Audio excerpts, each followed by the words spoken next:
নতুন করে বড়সড় ধস নামল দক্ষিণ চব্বিশ পরগনার কাকদ্বীপের রামগোপালপুর গ্রাম পঞ্চায়েতের মন্দিরের ঘাট এলাকায়। প্রায় 50 মিটার নদী বাঁধ ও যাতায়াতের ইটের রাস্তা নদীগর্ভে তলিয়ে গিয়েছে। ফলে চরম আতঙ্কের মধ্যে দিন কাটাচ্ছেন ওই এলাকার বাসিন্দারা।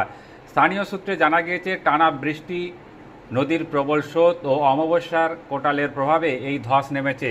গত এক বছরের মধ্যেই এই এলাকায় প্রায় 500 মিটার নদী বাঁধ ধসে নদীর গর্ভে তলিয়ে গিয়েছে। 10টি দোকান ও প্রচুর গাছপালা।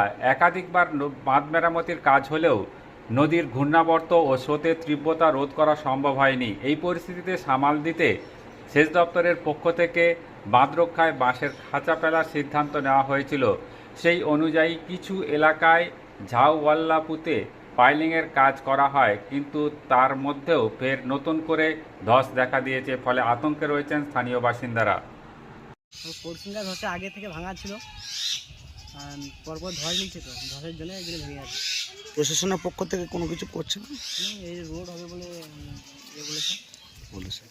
এর আগেও তো ভেঙেছিল, তারপর কাজ করেছিল, তারপরে আবার কাজ করেছিল, কাজ হচ্ছিল তো। হ্যাঁ। কাজ হচ্ছে, পাইলিং হয়েছিল, পাইলিং তো ধস নিয়ে ধসের জন্য আবার ওইখান থেকে রোড হবে। এই যে দোকানপাট ভাঙা দেখছে কি কারণে? ধস নিচ্ছে বলে যে যার নিজের মধ্যে ভেঙে নিচ্ছে। ভয়ে আতঙ্কে মানুষ আতঙ্কের মধ্যে আছে। আপনারা কতটা আতঙ্কে আছেন? আমাদের আতঙ্ক, আমরা মাঝিগিরি করি আমাদের।